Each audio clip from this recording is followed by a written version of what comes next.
হরে কৃষ্ণ। আপনাদের সবাইকে রাধাকুণ্ড শ্যামকুণ্ড গিরি গোবর্ধন 11 চ্যানেল থেকে সুস্বাগতম। ছোটদের আমার ভালোবাসা এবং আমার বড়দের দণ্ডপাত প্রণাম জানিয়ে আজকে শুরু করছি পয়লা বৈশাখ সম্বন্ধীয় ভিডিও। আপনারা পয়লা বৈশাখ কবে থেকে উদযাপন করবেন, পয়লা বৈশাখে কী কী করণীয় এবং কি কি করবেন, অবশ্যই আজকে আমার সাথে থাকুন। পুরোটি আমার ভিডিও দর্শন এবং শ্রবণ করুন এবং অপরকেও আমার ভিডিও দেখার সাহায্য করুন। তাহলে আজকে আপনাদের সাথে আমি আছি নিত্য দিনের মতো, যেমন আমরা ভিডিও দিয়ে থাকি। আজকে পয়লা বৈশাখের ভিডিও এনেছি। আপনাদের অবশ্যই প্রত্যেকটি কথা শোনা দরকার, একটি কথা এড়িয়ে যাবেন না। অবশ্যই আমরা জানি আমরা বাঙালিদের 12 মাসে 13 পার্বণ, তার মধ্যেই আমাদের প্রথম কথা বৈশাখ মাস, পয়লা বৈশাখ। বাঙালিদের একটা মানে আন্তর্জাতিক হয়ে গেছে, এটা বাঙালিদের হৃদয়ে গেঁথে রাখা, মনে মানুষ ভোলে না কোনোদিন, তাই তো? অবশ্যই এদিন আমরা কবে উদযাপন করব? অবশ্যই 2025 15 এপ্রিল, হ্যাঁ, পয়লা বৈশাখ মঙ্গলবার। অবশ্যই আপনারা এই দিন কি কি করবেন। এই দিন আমরা, ভগবান বলছে, দেখো, সত্যযুগ যেমন ভগবানের কাছে অতি প্রিয় এবং শাস্ত্রের মধ্যে যেমন বেদ প্রিয়, তেমন শ্রাবণ মাস যেমন আমাদের বাবা ভোলানাথের প্রিয়, এমনি করে বৈশাখ মাস আমার প্রাণ গোবিন্দের একেবারে অতি প্রিয়। এই মাস, ভগবান বলেছে, এই মাসের মাহাত্ম্য অপার অপরিসীম। এই মাসে যদি কেউ কাউকে 1 গ্লাস জল দেয়, জল মানে তৃষ্ণার্থ ব্যক্তিকে, তাহলে কি হয়?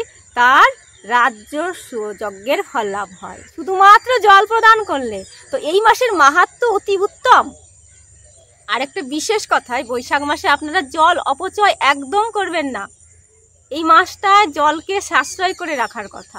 তাহলে এই মাসে আপনারা কি কি করবেন? অবশ্যই পয়লা বৈশাখ ব্রহ্ম মুহূর্তে ওঠার চেষ্টা করবেন। অবশ্যই শুরুর দিকে 3 দিন ব্রহ্ম মুহূর্তে উঠবেন এবং শেষের দিকেও 3 দিন উঠবেন। যদি না পারেন সারা মাস, তাহলে ব্রহ্ম মুহূর্তে উঠে আপনি কি করবেন? অবশ্যই কি করবেন? ভগবান শ্রীকৃষ্ণ, রাধা মাধব, তাকে দর্শন করবেন এবং বলবেন, হে গোবিন্দ, তোমার অশেষ কৃপা যে আমি আজকে প্রভাতে তোমাকে দর্শন করতে পেরেছি। আমার আবার যেন কৃপা হয়, সারা দিনে আমি তোমার চরণ দর্শন করেই নিদ্রায় যাই। তো ভগবান ছাড়া এই জগতে কিচ্ছু নেই মা। তো আমরা জানবো পয়লা বৈশাখের দিন সকাল সকাল উঠে বাড়ি পরিষ্কার পরিচ্ছন্ন করব, দোকান থাকলে দোকানও আমরা পরিষ্কার পরিচ্ছন্ন করব। এবার আমরা ঘট স্থাপন করব। কেন মা বলো তো? সারা বছরে আমাদের ধনলক্ষ্মীর সম্পদ আমাদের গণেশ এবং মাতা লক্ষ্মী, মানে ধন সম্পদ তিনি হচ্ছে। আমরা যদি লক্ষ্মী এবং গণেশকে স্থাপন করি, অবশ্যই কি কি করণীয় সেটাই আমি বলছি। কেননা হাল খাতার জন্য নতুন প্রিপারেশন নিতে হবে আমাদের। অবশ্যই দোকান হোক, ঘর হোক, আমরা পরিষ্কার পরিচ্ছন্ন করে আমরা সেদিন মা লক্ষ্মীর আশীর্বাদ প্রাপ্ত হব। ওই দিন আমরা নতুন খাতা তৈরি করব, দোকানে আমরা নতুন মাল জিনিস তৈরি করব, নতুন জিনিস কিনে, যেমন সাদা জিনিস কিনবেন, হ্যাঁ, নতুন গৃহপ্রবেশ করতে পারেন, নতুন বাড়িতে আপনারা কি করতে পারেন? আরও নতুন খাতা। এবার সেখানে কি করেন? মা লক্ষ্মীকে স্থাপন করতে গেলে আমাদের কি কি করণীয়?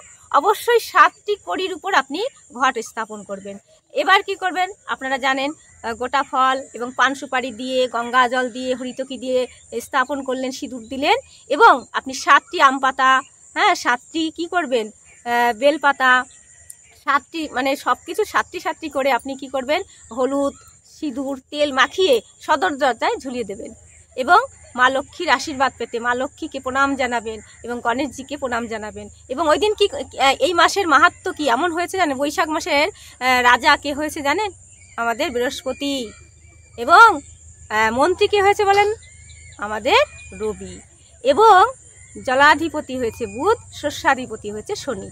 মানে এইবার তুঙ্গে আছে বৃহস্পতি। অবশ্যই বৃহস্পতিবারের দিন মা লক্ষ্মীকে এমনভাবে পূজিত করবেন, মা লক্ষ্মী সন্তুষ্ট হয়ে আপনাদের আর্থিক অনাচার সমস্ত কিছু, আপনারা ভালো থাকবেন, সুস্থ থাকবেন, এইভাবেই মা লক্ষ্মীর কৃপা পেতে থাকবেন। আর অবশ্যই আপনারা সাধু সঙ্গ করবেন। আর এই দিনে নতুন নতুন কিছু করবেন। কেমন করে?